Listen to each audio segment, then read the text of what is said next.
Easy people, welcome back to my channel at Big Steve MCFC. It's been a while, been a week or so. Just come back from my jollies. I've had a week in Dubai with the kids. Really enjoyed that. It was nice to get out there. I don't know if anyone's been to Dubai in August, but I'd never been before. The heat was horrendous. I mean, the second I opened them airport doors, I thought, shit, I've dropped a bollock here. Big Steve's Mancunian skin, bald napper, is not going to fare very well in this weather. Anyway, we held up good. The factor 50, the kiddie sun cream sorted me out. But had a great time. Come back refreshed to the pissing down rain of Manchester. But hey ho, it is what it is. A lot of people messaging me while I was away, when you're going to talk about Brighton, etc. Well, I'm doing it now. I've just come back. I'm just going to get my thoughts across. It wasn't good enough. At the end of the day, it wasn't good enough. We know that. It was the same old as last season. We've lost to Tottenham. We've lost to Brighton. We did exactly the same last season. We were 1-0 up at Brighton last year. We dropped a bollock. They came back and won 2-1. This game was a little bit more worrying for me. I feel like for 60, 70 minutes, we looked okay. We wasn't fantastic. We was okay. Erling Haaland had a couple of chances in the first half, should have buried it.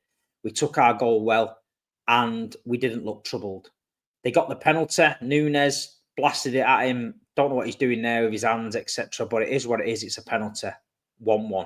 And then you're thinking, right, okay, they've got the tails up. They've made a few substitutions.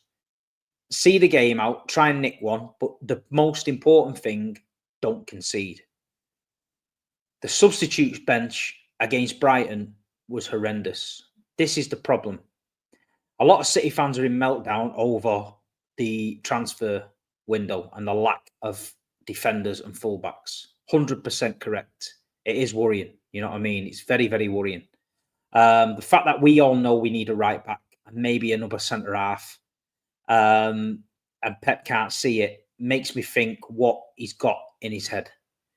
The goal that we gave away for Brighton to win it was classic Manchester City. Make the substitutions. You bring in on Rico Lewis, etc. Rico goes tear-arsing into midfield. We're left with a flat back three against a four. We get caught out on the counter-attack. Bang, 2-1. Smash and grab Brighton. On the run of play, I think a draw probably would have been a deserved result. But we're getting beat again. You can see the frustration around the team. Players like Haaland, etc., fuming. You know what I mean? Ruben Dias just comes off the bench. The fact that he started Cousinov and Stones, he's telling me that he still doesn't know who his best centre-back partnership is, because he's just given Ruben Dias a 5-year contract and he's now on the bench. Cousinov, for me, I thought played really, really well. I thought his pace stopped Brighton many times. He was very unfortunate to pick up a knock near the end and we had to change it. But I don't think we've got the depth or the cover. You look at the squad. You look at other squads like Arsenal, Liverpool, etc. You look around the positions. They've got 2 or 3 in every position. That used to be us. We used to look at our team and say, look, we're stacked in every position. There's no way, you know, if anyone gets injured, the team quality is going to drop. I'm not being funny. I'm not being funny. If Rodri gets another injury, we're doomed. If Haaland gets another injury, we're doomed. Mamouche can't play up front on his own. We've seen it last season. I don't think Pep knows his best position where to play Mamouche. I think he was brought in to maybe play behind Haaland, like Alvarez used to do, come off the bench, etc., etc. But that doesn't seem to be working. We just lacked a cutting edge. We just didn't look good enough. Wolves' first game of the season, it was very exciting to watch. Very, very good on the eye. But that's because we were on the front foot and Wolves offered nothing. Tottenham came to the Etihad, pressed us to death. We've shown our weaknesses. And Brighton did the same. The second half, they knew what to do. They brought a bit of speed on and they pressed us. You know what I mean? I've got to say James Trafford played well. I thought that he saved us a few times. I thought he played well. But you could still see the flaws when the ball went back to him. It wasn't coming back into play quick enough. He takes 6 or 7, 8, 9 touches on the ball and he's panicking where to put it. You know what I mean? Rodri, someone's having to come really, really deep to get it off him. that means Brighton can press us even more, and it's just not an ideal situation to be in. But we've played 3 games and we've lost 2. We've got 3 points. We're below United. We're taking a piss out of Man United and we're below them. Do you know what I mean? It's early days. And one of the reasons why I did this video is because straight after the game, I'm getting messages, Pep out, Pep out, Pep out on all this. Right, well, listen, let me tell you this. You're entitled to your opinion if you want to go down the Pep out route. But all I'm saying is any Man City fan worth his salt, yeah, after a manager that's done what he's done, he's in the middle of a rebuild. If we get to the end of this season, right, and we've not won anything and we're struggling, we'll have that conversation about maybe is it time for Pep to move on? Maybe his football has been found out. Maybe he's just not got his mojo there anymore. I'll happily have that conversation at the end of the season. But after 3 games, you know what I mean? After 3 games of this season, I'm not going to panic and get on this Pep out brigade. I don't think you should either. It's embarrassing. And this Pep out brigade is exactly what the media, the rags, Liverpool, everybody wants, because they want to see the back of Pep Guardiola, because they've got Pep Guardiola PTSD. He's absolutely dominated these teams for a decade. So now he's having a bit of a struggle. They're piling onto us. And if you fall for it and let all these rival noises come in your head, you're an enabler. You might as well go and support Liverpool. Because one thing with Manchester City Football Club is I support Manchester City Football Club because I love Manchester City, not because we win every week. If I wanted to support a team that won every week, when I started supporting a football team, it definitely wouldn't have been Manchester City Football Club I fucking chose, because we didn't win every week. And I'm not saying, oh, well, Steve, you're talking like we're in Division 2. I'm not saying that. I want us to win. I want us to win the league.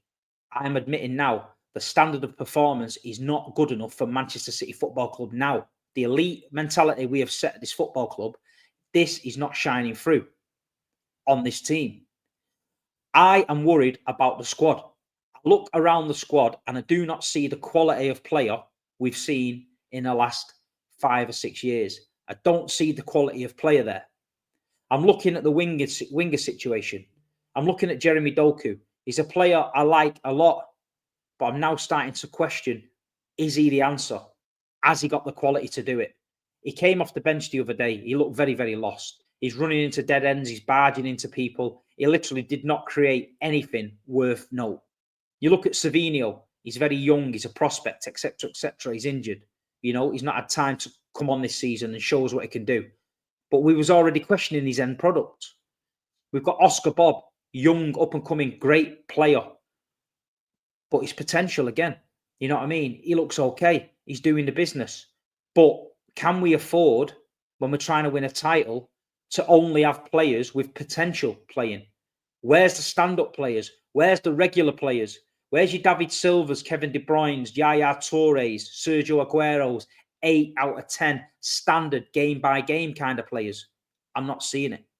I'm not seeing it. You got Tijani Reinders, who's just come in. Against Wolves, outstanding. Against Tottenham and Brighton, lost. Rodri coming back from an ACL, you know what I mean? World-class player, but not at full speed. We've got Bernardo Silva. A lot of players saying he's past his best. He's still getting a game in midfield. And to top it off, with the players we've let go. The players we've let go in this window are reliable, steady players. We've now got 12 injuries, and we've let Ederson go, who for me was the best goalkeeper Manchester City's ever had. We've gone and signed Donnarumma. Is Donnarumma an upgrade on Ederson? I think so. The thing that gets me with City fans is last season we were moaning we didn't have a goalkeeper who was a shot stopper, who could save big chances, etc., etc. So you've got your wish. We got rid of Ederson that you wanted. Now we've got this goalkeeper who can do the shot stopping, the penalties, etc., etc. Guess what now? They're moaning he can't play with his feet. So some people are never, ever going to be happy. You've got to realise that. They're never, ever going to be happy. You're wandering around in a blue bubble trying to find something you're never going to find. So my message to the City fans was, keep the faith, stick together. Let's not get behind on this Pep out bandwagon or whatever. Yeah. Let's judge the team on the display from now till January. Let's judge this window on the display from now till January, because that's all we can do. We can only trust Hugo Viana. We can only trust Pep Guardiola and his coaching staff. But what I'm saying is, I agree with some of you guys who are worried. It does look like the squad has dropped in quality for me. I look at rival teams' squads now, and I think, yeah, they've got 6 or 7 players in different positions. We've still got John Stones playing. We've still got Mateus Nunes, who was a midfielder at Wolves, who Pep said wasn't good enough for midfield. He's now playing right back. We've signed Ait Naori, we knew, who was very good offensively, lacked defensively. We've got Ruben Diaz, who people are questioning his pace, we just give a 5-year contract to. We've got Josko Gvardiol, who's injured. And we've got Rico Lewis, who a lot of people were happy to be sold only a couple of weeks ago. That's your defence. Nathan Ake, who's injury prone, that's your defence. Is that a title winning defence? I'm unsure. I don't know. If they can get their act together, find some sort of level between them, make it work, maybe. With Donnarumma coming in at the back, maybe he stops the leaks. Maybe he's the missing piece of the jigsaw. I don't know. But letting Akanji go, who, yeah, he wasn't the best player in the world, but I tell you, he can play right back, he can play centre back, he can go into midfield. He's useful. At the minute, we're looking very, very light at the back. And then you go into midfield. You've got Rodri coming off an ACL. You've got Reinders. You've got Bernardo Silva. Does that midfield three win you the league? I don't know. But your players that come on off the bench, Ilkay Gundogan's, Mateo Kovacic. Kovacic is injured. Gundogan's just gone on a free transfer to Galatasaray. This is another situation that people ask for. Get rid of Gundogan, get rid of him. So we have done. But Ryan Cherky's now injured. Do you know what I mean? Nico O'Reilly, is he good enough? Is he a left back? Is he a centre midfielder? We don't know. You know, is he a game changer? Does he come off the bench and affect the game? I'm not sure. Then you look at the wings. You know, you've got Mamouche over on the left, Bob on the right, and Haaland. Haaland had some great chances. He scored a goal, yeah, he did, but he had some great chances. He missed them. Mamouche looks frustrated on the left for me. You know, his first touch was fucking awful. You know, he's cutting in, making the wrong decisions, etc., etc. He didn't look 100% comfortable. And Oscar Bob, he's had a bad season. You know what I mean? Last season, he was injured. So this doesn't sound like a championship winning team to me, people. I don't know about you. It doesn't. And the lack of right back signing is worrying. And the lack of depth is worrying. And the injuries are worrying. So usually I'd be calling out these people worrying and saying, relax. I'm telling you to relax because we're Man City fans. We've got the derby coming up and Arsenal coming up. And we need everybody pulling in the right direction. But don't think I'm not fucking worried about this, because I am. Don't think I'm not panicking about it, because I am. Because I'm a realist. And I'm telling you, the quality levels of the squad does not look like the quality levels of years to come. You tell me why we have loaned out Echeverri to Bayer Leverkusen. They've sacked the manager after 2 games. Echeverri on that bench at weekend could have come on and brought a spark that we needed. We had 6 defenders, I think, on the bench and a goalkeeper. We had nothing to change the match. Only Doku. But we know about Doku. He's not delivering. Why is Echeverri not stayed? He could have got game time. I thought he could have got game time. We've got Carabao Cup games coming up against Huddersfield. We've got games at home in the Champions League, etc. Echeverri could have been a good part of this squad this season. I think that's a mistake. The second mistake is Vitor Reyes. We're sending him to Girona. Looking at the defenders we've kept, Vitor Reyes probably get a game. John Stones gets injured. Diaz gets a knock. Kuzanov's getting injured. This Reyes, he looked calm and comfortable. Same thing. Carabao Cup games, Champions League games, probably would have played him. So I feel the squad is lacking. And I feel like I don't want to judge Pep yet. But if Pep has took his eye off the ball and the mojo has gone and he's not got it, then we're all got to have an uncomfortable conversation towards the end of the season. At the minute, it's 3 games in. And one thing I'm going to tell you, I spoke to a couple of the players after the game. I messaged a couple of the players and they're very, very disappointed too. and they're also revved up that people are doubting them. The response I got from the players was a response that I wanted. They didn't hide from it. They said what they made individual mistakes. They said the training has been brilliant. They said they're just finding the feet as a team. And this is the most important thing. Both players said to me, we need to stick together.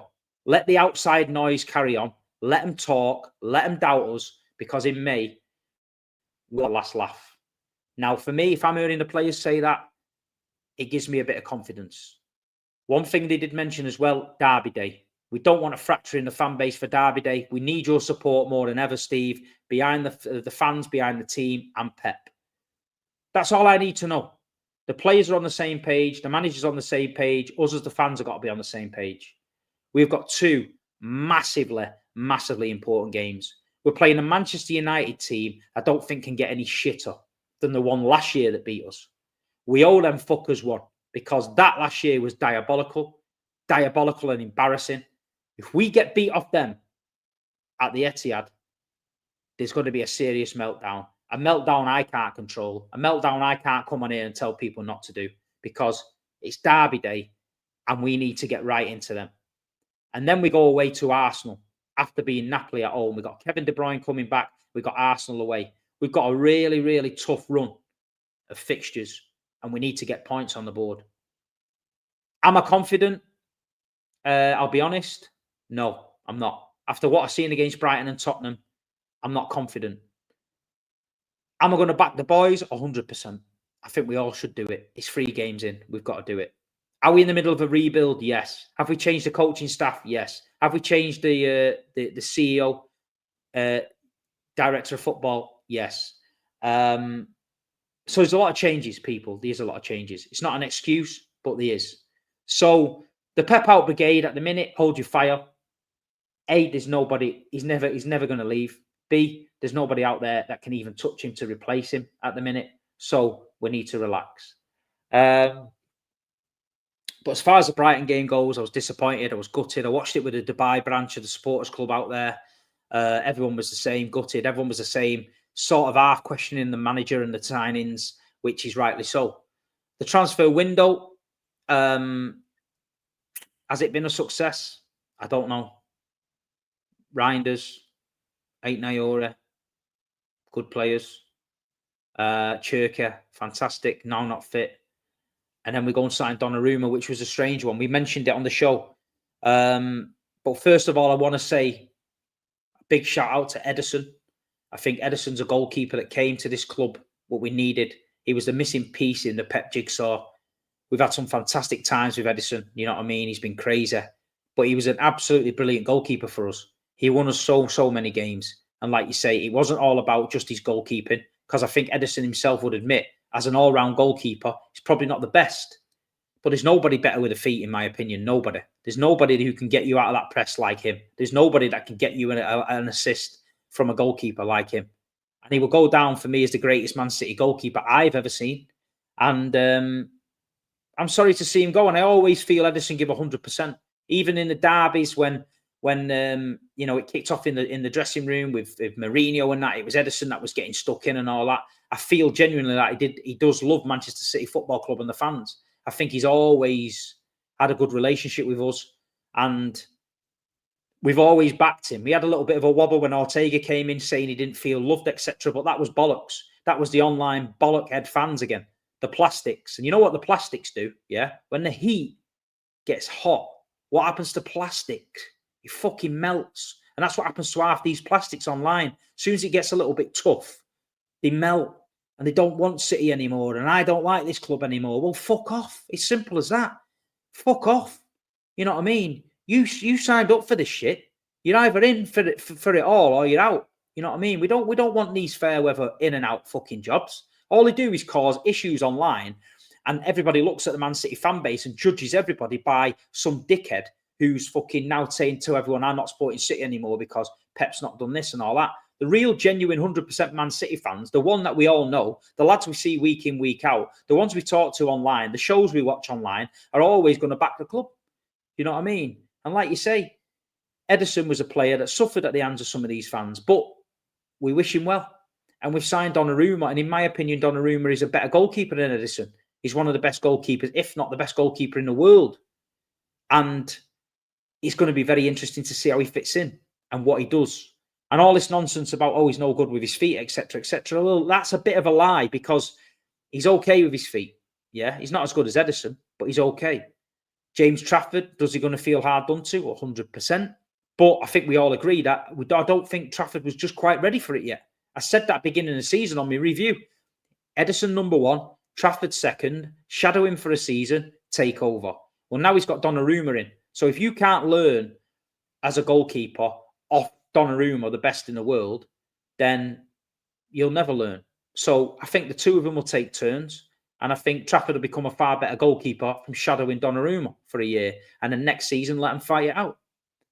The right-back situation, very, very worrying. Very, very worrying. For a team of Manchester City's stature, the resources, the money, etc., that we've got in the bank to not sign a right-back or not have a right-back on your radar, yeah, with all these scouts we've got and all these City football groups we've got, etc., is alarming. It's alarming. So I think that's the out for the fans, where as soon as we get beat, people are going to point to the right-back situation as the problem. So they've left themselves wide open. I really do hope Pep and Viana have got it right. I do hope it's just a matter of time before everything gels. But like I've said before, being honest, the lack of quality in the team that I can see is blatant. It's not, it doesn't give me the feel like we're marching to Anfield or we're marching to the Emirates with a team that can fucking do the business comfortably. And another thing, Jack Grealish. Yeah. A lot of people slag Jack off for his time at Manchester City, etc., etc. Did we all not know what was going to happen? Super Jack goes to Everton, gets to play where he wants, gets to play with a bit of freedom, looks a totally different player, enjoying his football, creating goals, having the time of his life. This is what we said. This was a Pep issue. We know that. Pep demands a certain level. You know, some players can go to a football club, they can take instructions, they fit in well, and they look okay at doing it. Jack came here, he looked okay. We took the star sparkle out of him to make him into a system player just to be okay. Whereas we've been crying out for the last couple of years of maybe him going in the 10. Pep didn't fancy it for whatever reason. Now Jack Grealish is going to Everton, looks a totally different player. They've got a buyout clause of 50 million. Everton are definitely going to accept that, because if Jack Grealish carries on the way he's doing, he's going to have a fantastic season. He'll get back in that England squad 100%, and he'll prove everybody wrong. So I wish him well. But I bet he's looking over at the Etihad and thinking, well, you know, I stayed there. I wanted my chance, and never really got it in the 10. So I wish Jack all the best. Other than that, it's international break. Let me know what you guys think about the season. Is it too early for a meltdown? Has Pep got it right? Has Viana got the transfer window right? Was Donnarumma and Ederson, has that worked out well for you? Are we overreacting with the right back? And it's Derby Day coming up, people. We've got some previews coming up next week with Saeed, etc., etc. There's a couple of Lad Bible videos knocking about. So all I'm going to say is keep the faith, like we always do. Try not to have a meltdown too much, but I get where you're coming from. And the last thing we need now is a fractured fan base trying to go in on the manager and certain players when we've got Man United at home coming up as the next game. This is a game we need to pull together. So all I'm going to say is thanks again for watching. Please hit a like button. My subscribers have gone through the roof the last couple of weeks. I've been really, really grateful for it. Thanks for the support as always. Let me know what you think in the comments. And Man United at home next. Be there or be square. Up the fucking Blues. Come on, City.